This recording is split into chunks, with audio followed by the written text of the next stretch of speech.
Hi, crafty friends, and thank you for joining me today.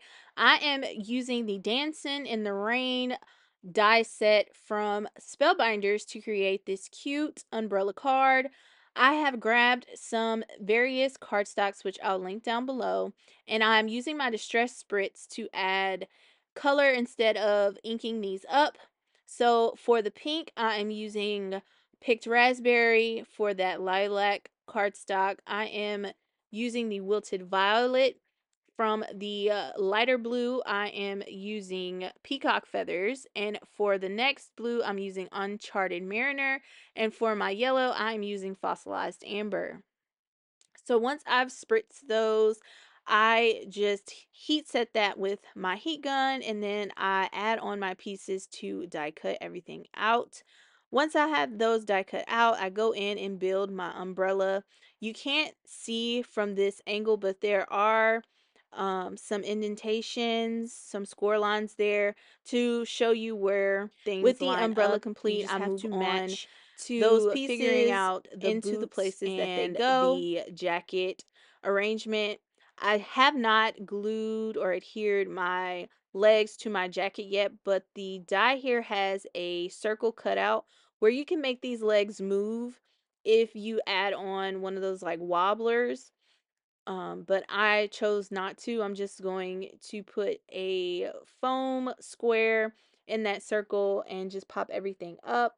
I did die cut out the cute little ducky using that same yellow, and you can't catch all of the shimmer, but it's there.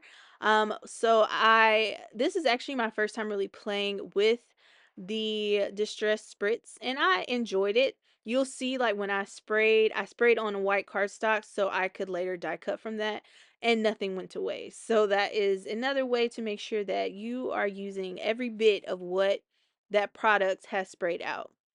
For the duck, I also added on the same little lilac boots so they can kind of match. It looks like the person and the duck are meant to go together.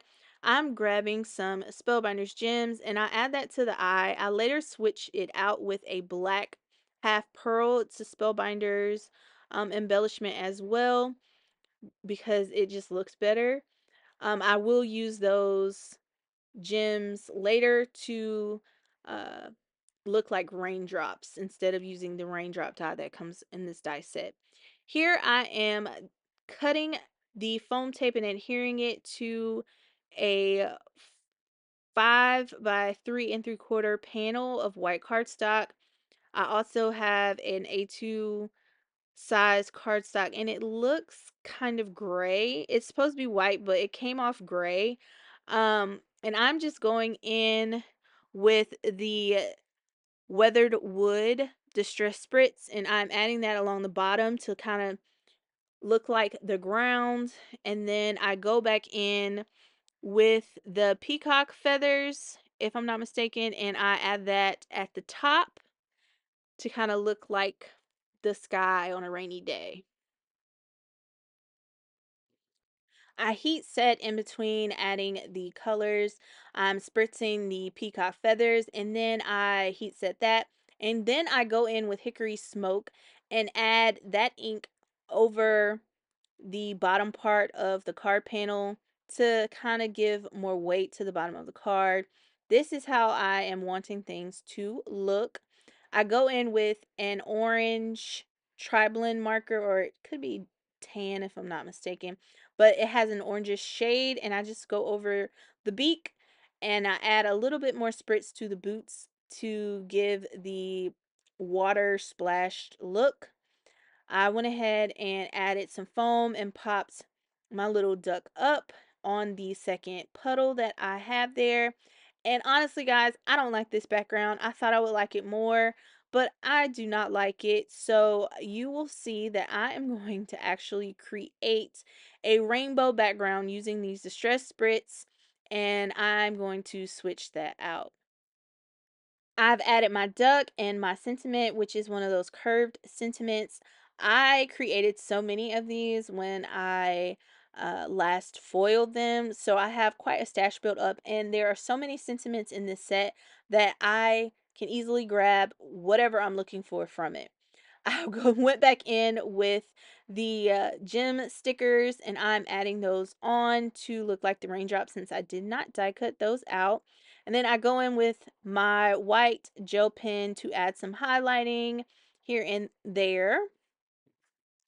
Once I am complete with that, again, I don't like the A2 panel, so I'm going to create one using my Distress Spritz. I start with using the barn door spritz at the bottom. I then go in with saltwater taffy. Next is worn lipstick. I then use spiced marmalade, fossilized amber, twisted citron, uncharted mariner.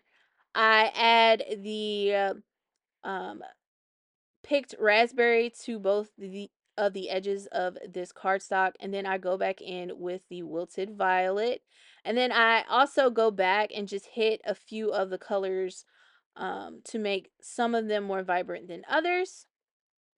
But yeah, once I finished that, I just cut that down and I added the gradient as my A2 card panel. And this is what my final project looks like. I love this more as a background than what I originally had. But yeah, guys, this is what I've created. I hope you have enjoyed this tutorial and have a great day.